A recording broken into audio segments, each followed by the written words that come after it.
Selamat siang mahasiswaku sekalian. Sebagaimana yang pernah Ibu sampaikan bahwa ada materi yang harus Ibu dipaparkan oleh Ibu ke kalian terkait dengan pertemuan keempat.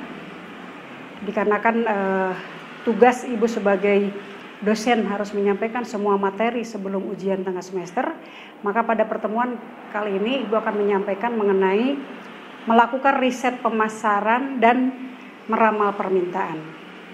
Perlu diketahui bahwa kita harus tahu definisi daripada riset pemasaran dan juga kita harus tahu apa itu intelijen pemasaran.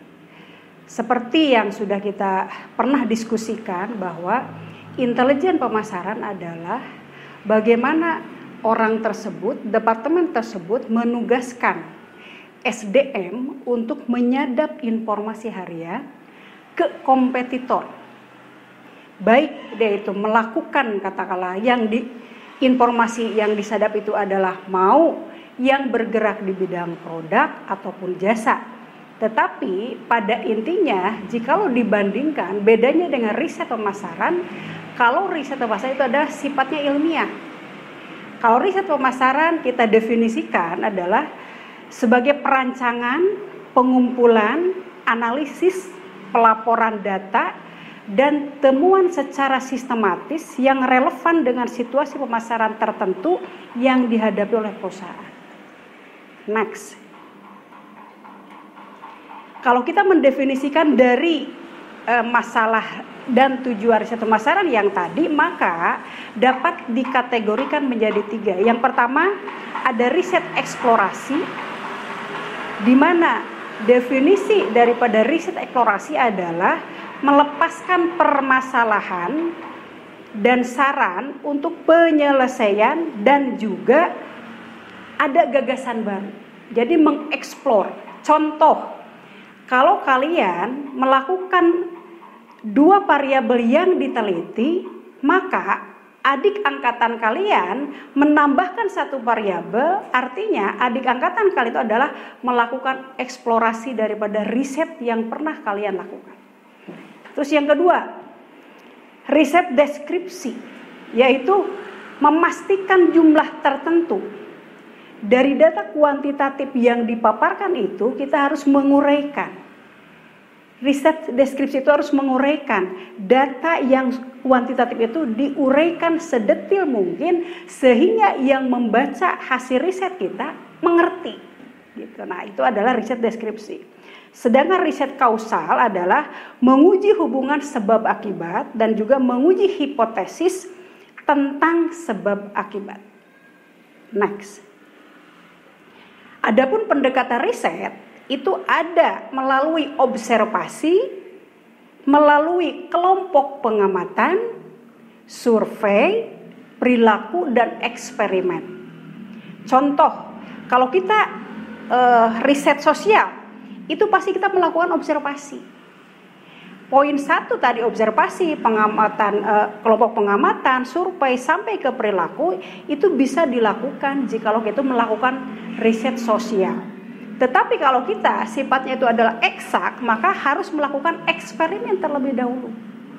Contoh, kalau misalkan di antara kalian nanti di penelitian itu mau mengambil riset terkait dengan bauran eceran, maka kalian harus melakukan observasi. Kalau objek penelitiannya adalah retail modern, maka kalian harus mengobservasi dulu terlebih dahulu atau melakukan pengamatan. Oh, ini pelayanannya seperti apa? Kita lihat, bauran eceran itu ada berapa poin? Oh, nah dari 7 poin itu mana yang tidak memenuhi standar yang seharusnya, misalkan kurang ramah. Atau ketika ada yang masuk ke Alfamart tidak melakukan kontak mata dengan yang datang. Nah, itu pun menjadikan kalian itu menjadi salah satu tema untuk diangkat di riset tadi riset sosial, tetapi kalian melakukan observasi terlebih dahulu. Nah itu ya, jadi ini harus dipahami oleh kalian karena teori ini nanti akan ada implementasinya di semester 7 manakala kalian mengambil usulan penelitian. Nah itu. Terus yang berikutnya mengenai sumber data nih.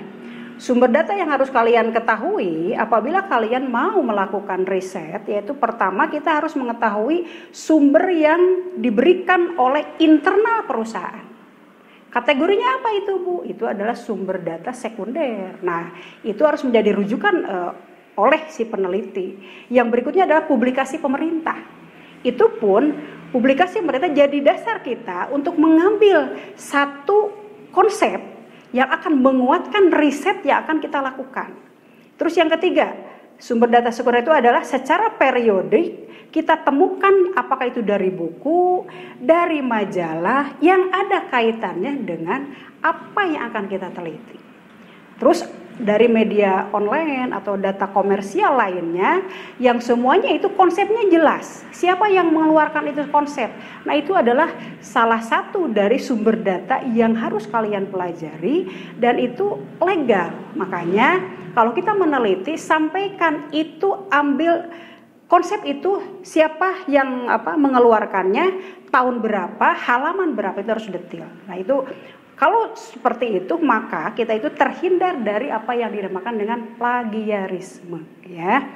Terus yang berikutnya harus kalian ketahui, ini ada bagan yang harus kalian cermati bahwa proses riset pemasaran kenapa itu harus ilmiah, karena yang pertama dia itu harus mendefinisikan masalah dan tujuan riset.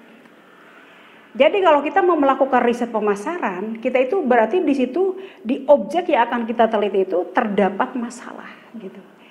Tidak menentukan dulu kita akan meneliti apa, tapi masalahnya apa, kita melakukan riset pemasaran. Yang pertama mendefinisikan masalah dan tujuan riset.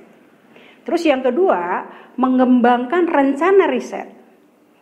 Yang ketiga, mengumpulkan informasi. Nah, informasi itu harus berkualitas. Syarat informasi berkualitas itu ada 4. Pernah Ibu sampaikan di pertemuan sebelumnya. Yang pertama dia harus relevan, yang kedua harus tepat waktu, yang ketiga harus lengkap. Nah, itulah mengumpulkan informasi yang dimaksud harus berkualitas itu gitu. Kalau tidak lengkap pada waktu bersamaan diminta, maka itu tidak akan dikatakan informasi tersebut berkualitas.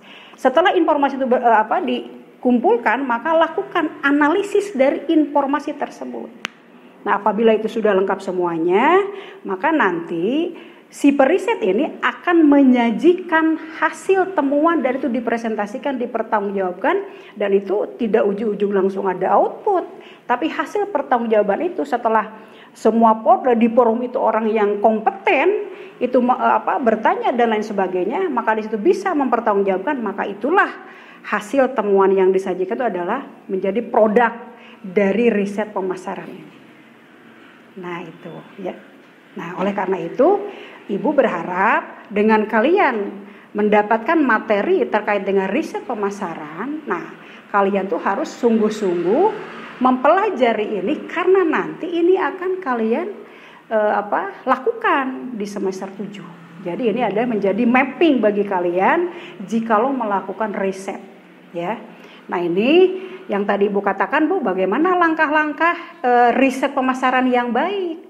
Yang pertama, kalau riset pemasaran yang baik itu dikatakan tadi berkualitas dan juga memenuhi syarat ilmiah, maka itu harus disampaikan, disajikan secara ilmiah.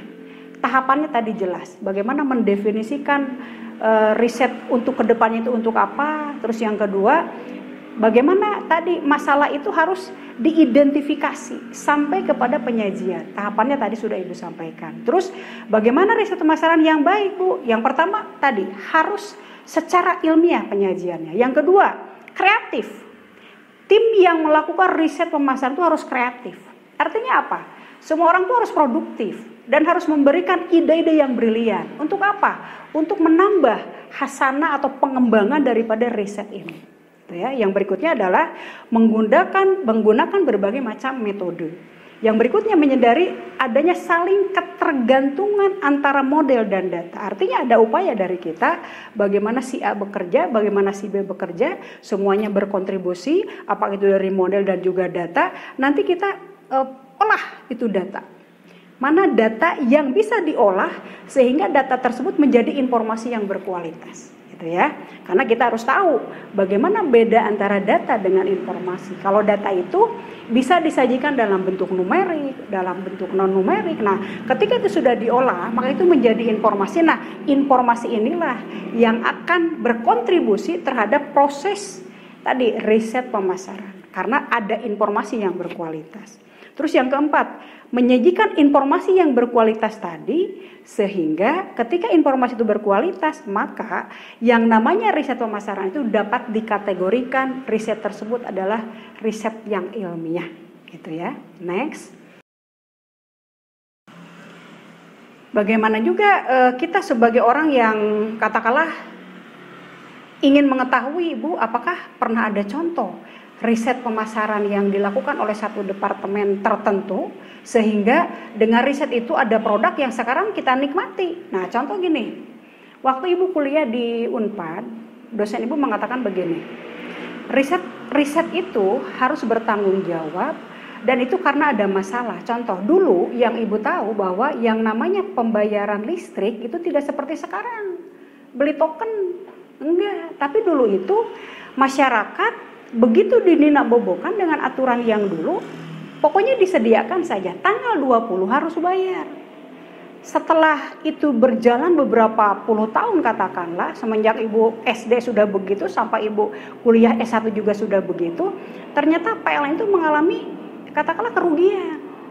Nah, PLN bekerja sama dengan Unpad, gitu ya, melakukan penelitian, ini apa nih penyebabnya, kenapa PLN rugi. Kalau PLN rugi artinya itu sektor BUMN itu adalah satu sektor mengalami kerugian berimbas kepada sektor-sektor itu berbasis akan berdampak sistemik. Oleh karena itu pada tahun berapa gitu ini Unpad digandeng oleh PLN untuk melakukan penelitian, sehingga sekarang itu produknya adalah bagaimana kebijakan token listrik itu sudah dikeluarkan oleh PLN.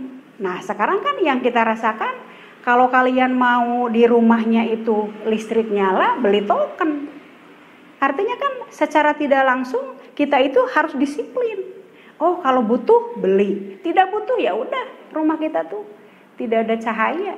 Nah, inilah produk hasil daripada riset yang ilmiah, dirasakan secara umum oleh masyarakat Indonesia dan berdampak positif terhadap tadi BUMN yang katakanlah dipercaya oleh pemerintah mengelola terkait dengan listrik tersebut, yaitu PLN. Nah, itu salah satu contoh jikalau tadi dibandingkan bagaimana jikalau kalian bertanya bagaimana Bu produknya dari riset pemasaran atau riset yang ilmiah itu. Nah, itu barangkali ya. Itu barangkali contoh tadi menutup pertemuan kita pada saat ini. Mudah-mudahan dengan paparan yang singkat ini kalian bisa belajar dan bisa menelaah nanti ketika ada pertemuan di kelas dengan Ibu, itu menjadi PR kalian untuk bahan diskusi. Itu barangkali. Terima kasih. Assalamualaikum warahmatullahi wabarakatuh.